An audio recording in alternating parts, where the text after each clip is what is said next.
Türkan Suna Story'den merhabalar. Doğala dönüş başladı arkadaşlar. Her şeyin doğalı daha iyidir derler. Biz de boğaz pastili hazırladık. Hem de doğal olarak içerisinde kimyasal madde barındırmayan. Evet, bu şekilde bunu buzdolabımıza koyuyoruz. Kendi boğazımızda ağrı, şişlik, öksürük, solunum yolu tıkanıklığı gibi durumlarda alıp kullanabiliriz. Ve etkisini hemen görüp nefesi rahatlattığını göreceksiniz.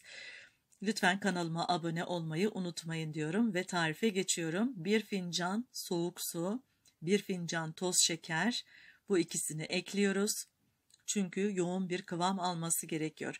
Ve bu esnada içerisine zencefil ekleyeceğim. 2 çay kaşığı ölçüsünde.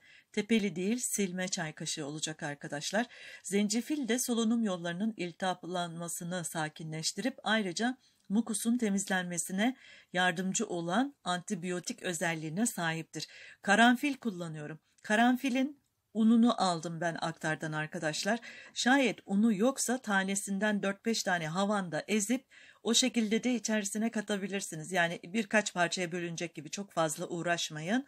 Ya da un varsa yine o da 2 çay kaşığı ölçüsünde olacak. Karanfil de boğaz ağrısını hafifletip soğuk algınlığı ve öksürükte oldukça etkili oluyor. Ve son malzememiz de 1 yemek kaşığı dolusu bal. Bize burada bal gerekli.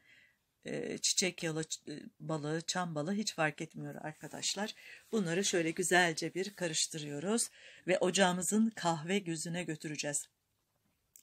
Tam açık konumda olacak. Altını hiç kısmayacağız. Aynı konumda bunu karıştıra karıştıra malzemelerin ilk önce çözülmesini sağlıyoruz. Ve tam böyleyken ilk kaynamaya başladığı an saat tuttum, tam 10 dakika arkadaşlar. 10 dakika bu şekilde ara ara tavanın yanlarıyla birlikte karıştırmaya özen gösterin. Yanlarına da yapışıp kalmasın. Bu şekilde kenarlardan ve tavanın ortasından güzelce ara ara karıştırın. Ocağın başından ayrılmadan bu şekilde bunu hazırlayın. Tam 10 dakika dolduktan sonra ocağımızın altını kapatacağız. Boğazı gerçekten oldukça rahatlatıyor arkadaşlar. Taze nefes sunuyor, nefesimizi açacak ve aynı zamanda biz hani böyle öksürecek gibi oluruz, boğazımızda bir kaşıntı gibi falan hissederiz. Bu gibi durumlarda da oldukça etkili. Evet, yavaş yavaş kıvam almaya başladı ve bu esnada ocağımın altını kapatıyorum ve ilk sıcağının çıkmasını bekliyorum arkadaşlar. Bakın, ocağı kapattığımda tam şu kıvamda oluyor. Yani akışkan bir bal kıvamı gibi düşünün. Soğudukça bu sertleşecektir ve hatta biz bunu bir yağlı kağıt üzerine aktaracağımız için ilk sıcağı çıktıktan sonrasında bunu yağlı kağıdımızın üzerine ekliyoruz. Bu arada bunu beklerken yağlı kağıdımı da masamın üzerine serip o şekilde hazırlığıma başlıyorum. Ve bunu yağlı kağıdın üzerine dökerken oldukça seri olmaya bakın. Çünkü hemen kısa sürede sertleşmeye başlıyor arkadaşlar. Ne kadar çabuk olursanız o kadar etkili, daha hızlı olacaktır. Bakın şimdi tam bu kıvama geldi. Biraz daha koyuldu ve bu esnada ben artık yağlı kağıdımın üzerine bunları güzelce uygun ölçülerde ayarlıyorum.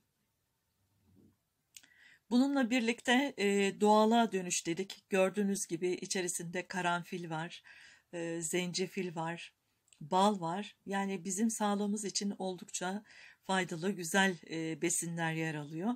Böyle bu tarifi ben bu aylarda mutlaka hazırlarım. Hatta hazır kendime hazırlamışken siz değerli takipçilerime de yapıp sunayım istedim arkadaşlar.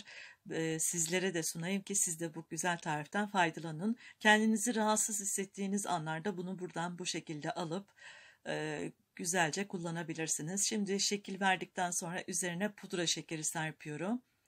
Ve ben bunu bir küçük çay tepsisine koyup buzdolabıma götürdüm. O şekilde orada dondurdum. Ve hepsini bir araya karıştırıp cam ve kapaklı bir kapta buzdolabında bekletiyorum.